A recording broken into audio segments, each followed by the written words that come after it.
Hello aspirants, स्वागत है आप सभी का स्पीडर शॉर्ट हैंड क्लासेज के इस यूट्यूब प्लेटफॉर्म में।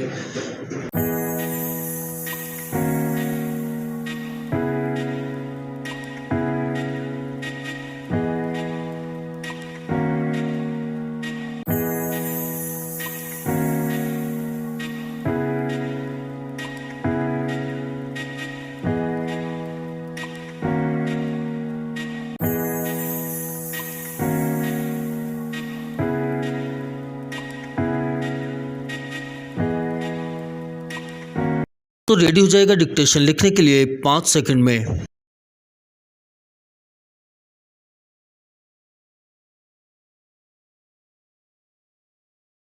Ready, start.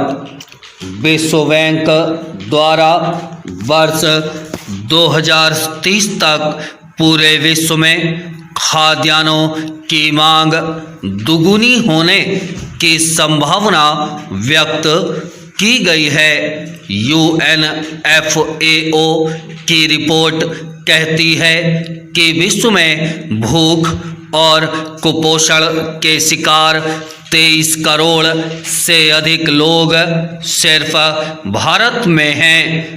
जनसाधारण को सस्ती कीमतों पर खाद की सुलभ्यता सुनिश्चित करने के उद्देश्य से भारत सरकार द्वारा वर्ष 2013 में खाद्य सुरक्षा विधेयक लाया गया, जिसे राष्ट्रीय खाद्य सुरक्षा विधेयक 2013 के नाम से जाना जाता है।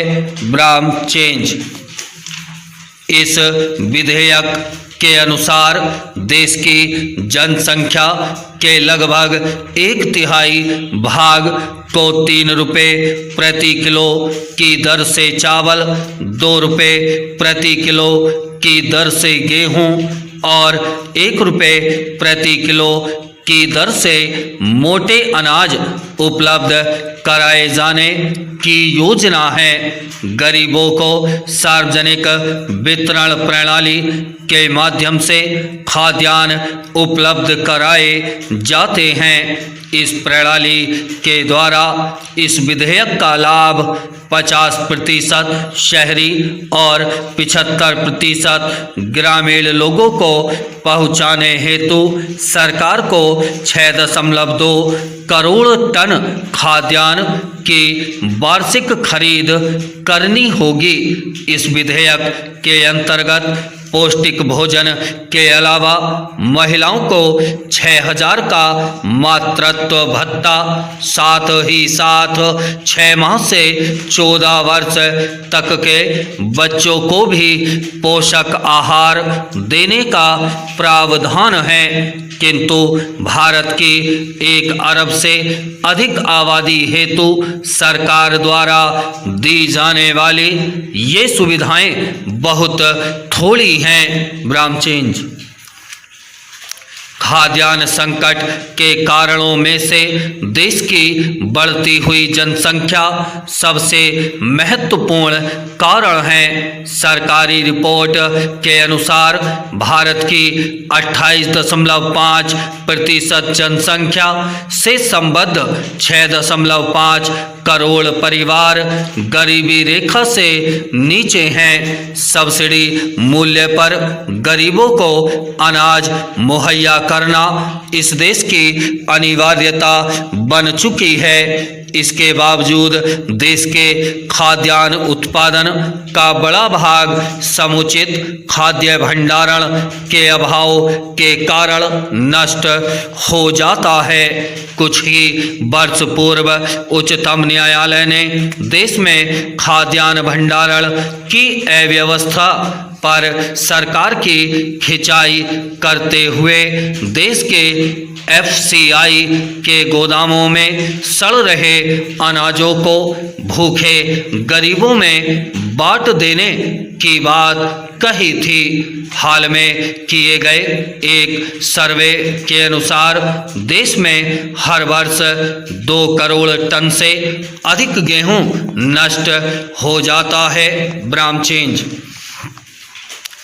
देश के कुल कृषि उत्पादन का लगभग 70% भाग किसानों द्वारा ही परंपरागत विधियों से संरक्षित रखा जाता है। हालांकि भारत सरकार द्वारा ग्रामीण क्षेत्रों में खाद्यान्न रखने हेतु गोदाम निर्माण किए जाने पर 50% सब्सिडी की सुविधा दी गई है, जिसके कारण देश के गांवों में बड़े पैमाने पर गोदामों का निर्माण भी किया जा रहा है। बावजूद इसके खाद्यान्न उत्पादन की तुलना में ये ग्रामीण गोदाम अब भी बहुत थोड़े हैं। आज भी देश के ज़्यादातर किसान मिट्टी, बांस, लकड़ी, पत्थर आदि से निर्मित भंडार घरों में ही अनाज रखने को मजबूर हैं, जिनमें औसतन 6% अनाज यूं ही नष्ट हो जाता है। देश के राज्यों में बनाए गए शीत भंडार गृहों की क्षमता भी मात्र 6.3 करोड़ टन खाद्यान्न रखने की है। इस प्रकार देश का करोड़ों टन खाद्यान्न यूं ही खुले में रखा जाता है। फलस्वरूप खाद्यान्न उत्पादन का 10% भाग नष्ट हो जाता है, जिसका मुख्य कारण है देश में खाद्यान्न भंडारण की उचित व्यवस्था का न होना। ब्राह्म स्टोव।